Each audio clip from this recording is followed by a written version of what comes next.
You're in the Crossroad Diner, the place your spirit goes when it might be time to change direction. And you're on Monday, where we discuss purpose and mission, how they're the same, how they're different, and how you can find yours. Hey, everybody, welcome back to Mondays in the Crossroad Diner with Steve McCurdy and my buddy John Burnett. John, as you can see, has built himself a studio with back seats and you got a good sound. The thing is, when you work with a nomad, you never know what you're going to see. You know, on the camera. There you go. Yeah, I never know either. So it's mutual. I know it's an actual, no kidding, leap of faith.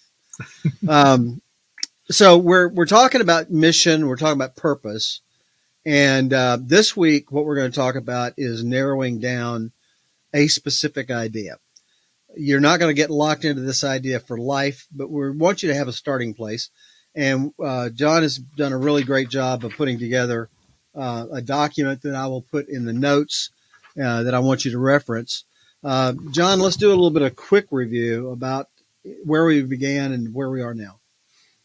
Yeah, the kind of the background, if you haven't been with us, is really the idea that Steve and I are so passionate about, that you are here for a purpose. We are here for a purpose. There is a reason that we be, and it is beyond the things we do, but it permeates everything we do. And Steve uses the term purpose to describe that, which is very accurate. I use the term mission, which that's just vernacular, right? We don't need to get lost so much in that. It works really good with my coaching process of defining your mission and your vision and your plan of action. It makes them MVP. For me, it's better than PVP. So it works. But with our mission, it is really being clear. It's not that thing that we do, like I said, but it does permeate everything we do. It's our reason for being. And I believe that we're created for purpose, created for mission. And if we can identify that and use it as a filter, it can be life-changing. It absolutely can help us find our place in the world and continue moving towards that place throughout our life. You used a critical word there, filter. We are faced with decisions all day, every day. The reason that we want you to consider going through this process is because you are faced with decisions constantly, and we make expedited decisions, particularly when you're under fire. But if you have a filter, if you know who it is that you are, who you are being, what your intention is, and how you want everything that you do to line up with who it is that, as John would put it, that you be, then those decisions become a little more clear. It's a focus point that makes you able to be a little bit more discerning. Now, in years past, when the country was founded, most everybody had a very, very deep connection to some form of religion. A lot of them were Christian, but there were others, but mainly, Christianity was a founding thing. And all the way up through the 1950s and into the 60s, most folks kind of went to church, and they got some values there, and they got some identity there. And then when they individuated after teenage years and started figuring out who they were, they made that distinction. But they had the values. They were there. In a social media world where criticism, fault finding, and superiority making seem to be the rules of the day, it's very easy for a person who's in a formative place about their values to get very confused and defensive. So this is another strength of knowing your mission, knowing your purpose, is it gives you a rock to stand on when you're facing options. So let's talk today, John, about our objective of nailing an idea down. Yeah. So the first step that I like to take folks through in defining their mission and actually having a personal mission statement is to help them or encourage them to identify their core value. And we're talking about a one-word value that resonates with them deeper than anything else. And it's, I think the reason it's so important to start with value is because when you think about it, our value is in our purpose, and our purpose is in our value. You think about the term value means um, youthfulness, importance, worth, desirability. That value, it's why I I love being on my Apple computer. I value my Apple computer. It's not my core value, by the way, but it kind of works at its Apple core. Anyway, I digress. So That's a reach, the man. idea, yeah, I know it's a little bit stretch, but that idea of what we value most, and it is right. not an easy thing to narrow it down. I like this definition that values are the principles that give meaning and allow us to persevere through adversity. Let me say that again. Yeah. Principles that give meaning and allow us to persevere through adversity. When you think about making it through the hard times, if you don't have a value system, and values are part of our belief system, it makes it really hard to understand the adversity that we go through and persevere through it. You and I have both been through divorce in our life. And that is not an easy thing to do. And without some solid foundational values, even though mine were rocked to the core, it is hard to make it through that. And so, but our value systems, what we hold true about us and the world, are absolutely mission critical. And so that's where we start, is value. Does that make sense? Yeah. A huge sense to me, because we came into a world, if we're in the Western culture, we came into a world that sells happily ever after and an achievement and a state of doneness. And so whenever we hit adversity of any kind, it could seem like life failure, when in fact it's just weather. Things go up, things go down, things are easy, things are hard. And if you're trying to identify yourself in some kind of way, figure out who it is that you are, you're choosing to be, that weather can get in your way. It can be very distracting. And while you're trying to stop being wet and cold, you can make decisions that are expedient, but not who you are. And that can create conflicts later. So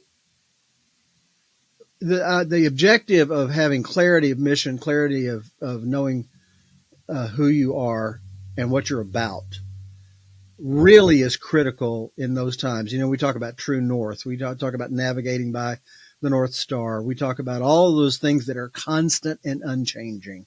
And you need some of that in your life, because in this world right now, what to believe is a gigantic question.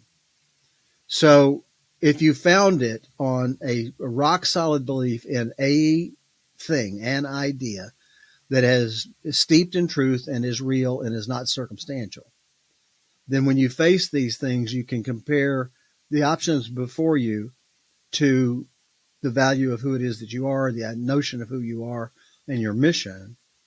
And you can say, this is on or off mission. Yeah, and absolutely. I think it's very critical. Talk to a little bit about your document. Well, I'm sorry. Go ahead.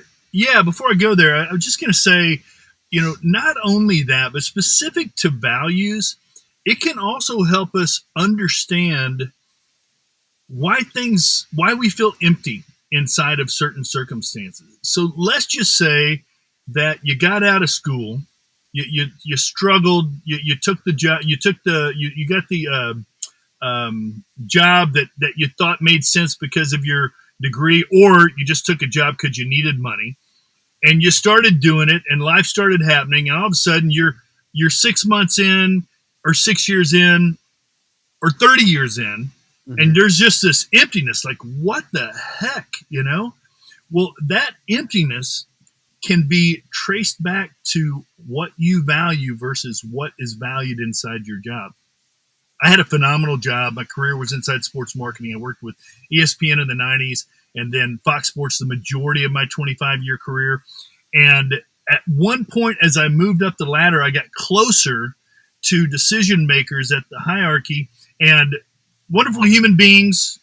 This is not a personal thing, but what I realized as I got closer to the top is the things that I valued and was able to kind of control within my world Right. started getting major pushback because of a value system of corporation and people that I was at the top that I did not line up with. And so there was an emptiness, and I had a fantastic, I loved my job.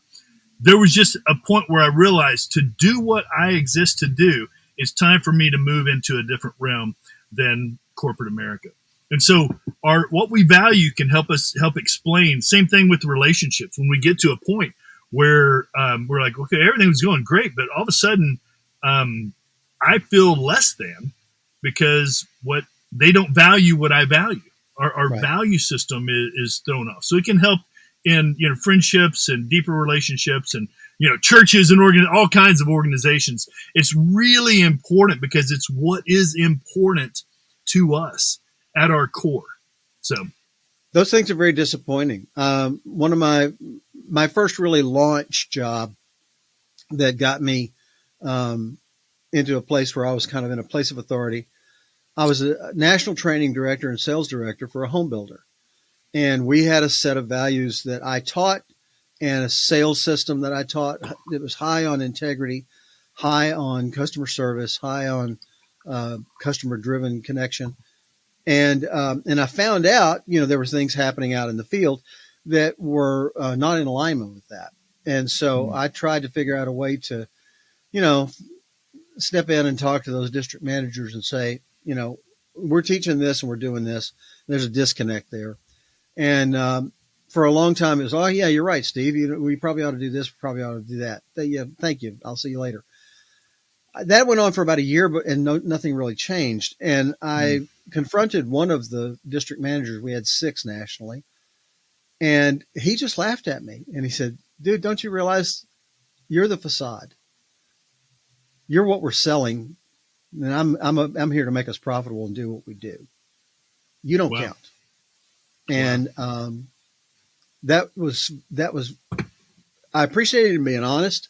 I didn't appreciate him being such a snot about it, but I was a laughing stock in that company because I was what we were selling, and what we were doing was not that.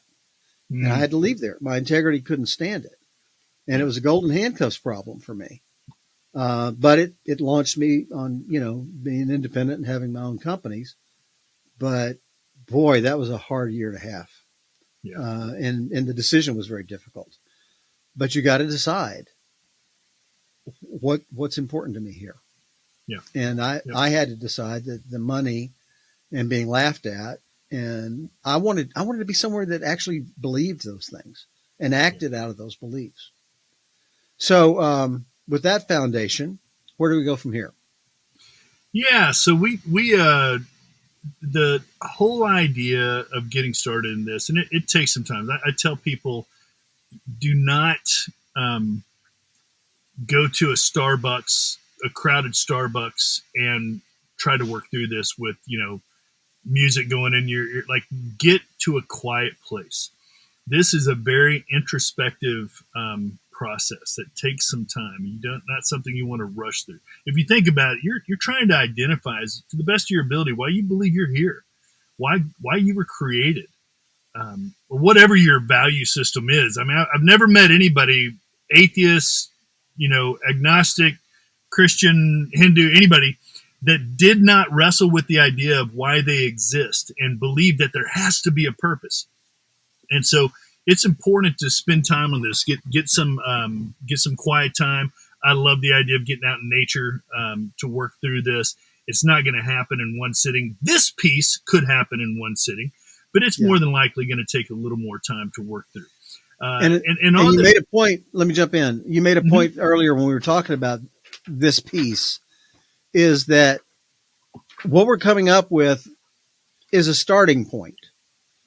At our level of understanding now, as that evolves, it may drift some or get challenged. And in fact, if you're doing your job, it will get challenged, and you will have to examine it again and again. Yeah. You don't get extra points for picking it right the first time. It's, where do you feel you are? Where do you feel this is my purpose? This is that kind of an identity. This is what's important to me. And then live through that for a while and validate it through life. You were Yeah, about to no, say? absolutely. I was just going to mention when you said, it'll be challenged. The inside the process, you want to pursue that challenge. In other words, you have people in your life that know you better than anybody else does. And it might be a mother, it might be a spouse, it might be a dad, a brother, a best friend, or all the above, a coworker, whoever it is. You'd likely have someone that knows you better than anyone else. It might be inside of a recovery group, but it might be inside of a church organization. Who knows where it is? But those people that know you best. And so as you work through this process, it's a really good idea, especially if you get stuck, to ask those people, hey, I'm kind of wrestling. I've narrowed it down to these three. Do you think any of them are core values to me? And they're likely going to say, well, Dude, yeah, but this one, you know, justice is at the top of your list, for instance.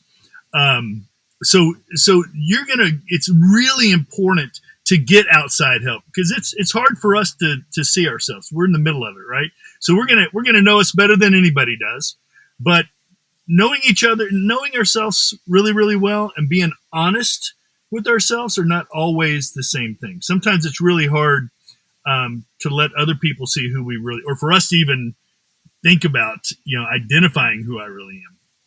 And so it's a really good process to make sure you do get feedback from other people.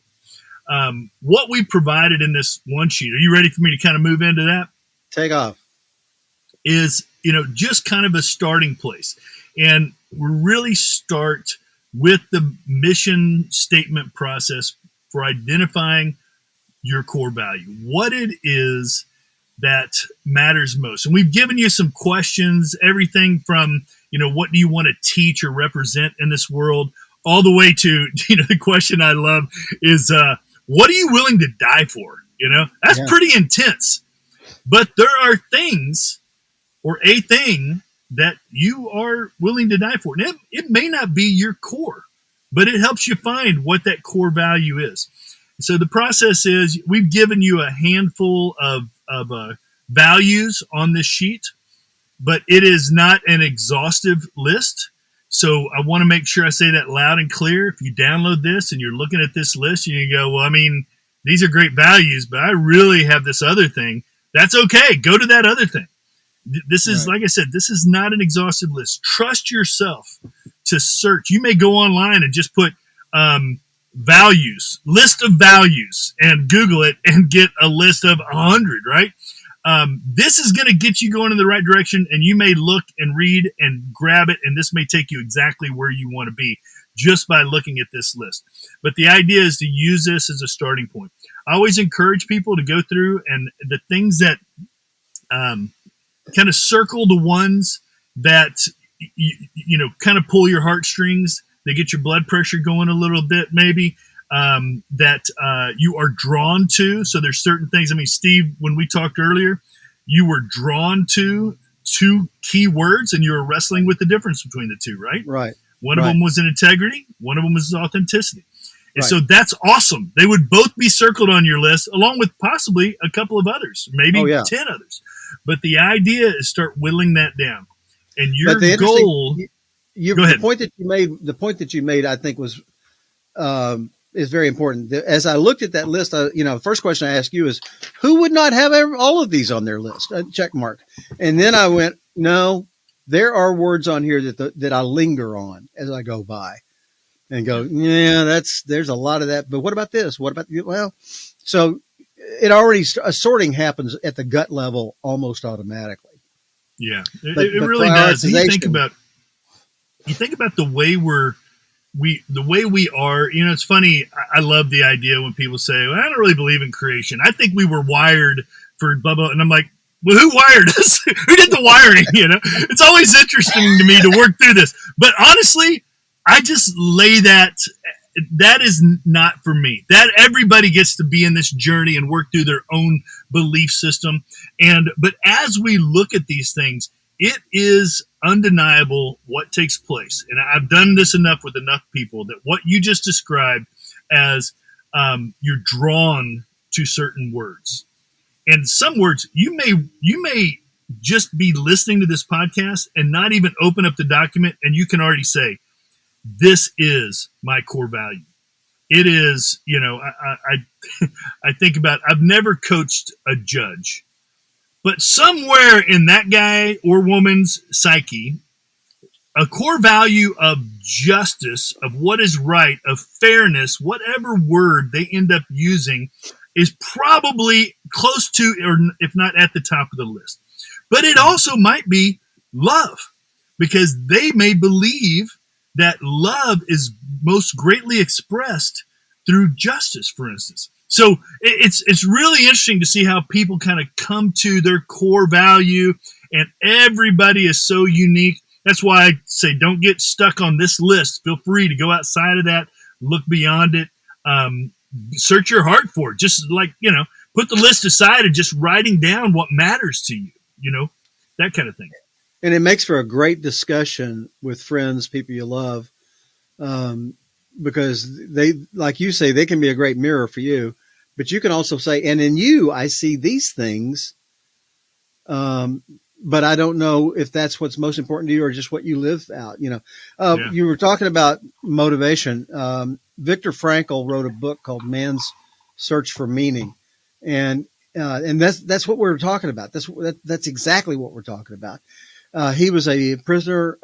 He was in a concentration camp. He's Jewish, and he looked around him, and people died every day in the concentration camp. And the thing that he noticed was the people who lived had a reason to do so. It might have been to find their family. It might have been to find their child, their parents. It might have been to get revenge on this guard. But they had a reason. They had something in mind that got them up every day and into hard labor and through that day into the sunset. They were marching back from hard labor in a very cold circumstance. And the guy in front of him stopped and he went, "We'll get in trouble. Keep moving." He said, "No, look. And the sunset was just glorious to this guy. Here he was in a concentration camp, beaten, and the guards came and, shoved him along. But in that moment, he noticed the sunset, because in his gut, there was going to be a time when he would be free looking at a sunset. And that became an anchor for him. So that's another criteria for, as you look at these things, what's the one that if you could only have that would be enough? Yeah, absolutely. There's one of the questions is, if your life was if there was a one word, what's the term that's used? If your tribute consisted of one word, what would it be? Right. That is the idea that we're looking at. So there you go. There's your homework assignment, my friends. Okay. So this is the download, the document, the PDF will be in the notes for both the YouTube show and for the online podcast audio only. Just click on that. It should download right there to you. Do some circling, do some thinking, and we will see you next Monday in the Crossroad Diner. Thank you, John. You bet. Thank you, Steve. See you guys. See you next time. Download the PDF from the show notes and start picking the one word that most describes your direction, your mission, who you choose to be.